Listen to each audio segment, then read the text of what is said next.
Mon grand frère et moi, joli film japonais qui mixe d'une façon très originale drame familial intime. C'est quoi ce parasitage que j'entends? C'est rien, c'est des applaudissements. Bon, d'accord. Et comédie de situation.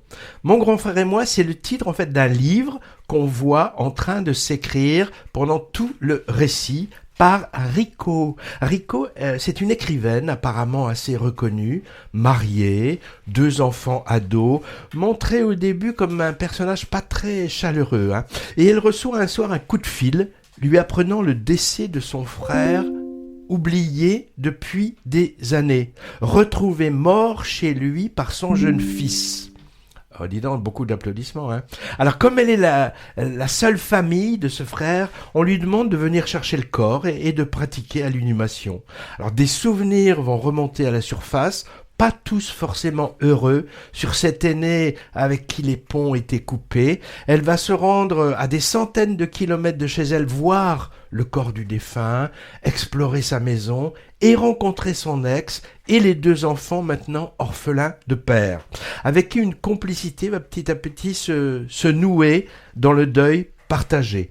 Le fantôme du père, ex-mari et papa, va apparaître ponctuellement à chacun, personnage pas forcément sympathique hein, d'ailleurs, hein, mais pour le moins original. Alors, prétexte à une radiographie de la société japonaise avec toutes ces touches très, très surprenantes pour nous, enfin pour moi, hein, moi qui la connais si peu, cette société, discrétion, déférence, contact physique rare et en même temps des choses parfois assez crues et drôle sur le rapport à la mort par exemple, hein. Toute la partie inhumation avec recueil des cendres est vraiment étonnante et vire par moments au comique. On passe avec ce film par des émotions très contradictoires et je trouve que c'est un de ses grands charmes.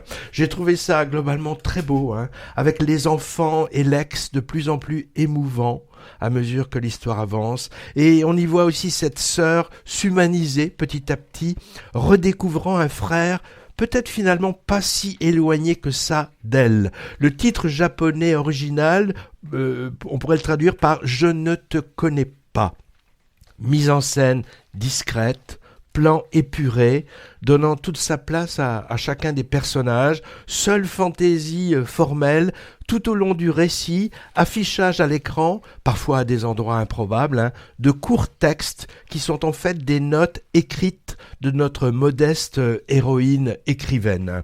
Apparemment, le réalisateur Ryota Nakano s'intéresse beaucoup aux liens familiaux. Lui qui nous avait proposé il y a 4-5 ans un très bon La famille Asada, histoire d'une tribu familiale fantasque mettant en scène sa vie par la photographie, également mélange de gravité et d'humour si je me souviens bien.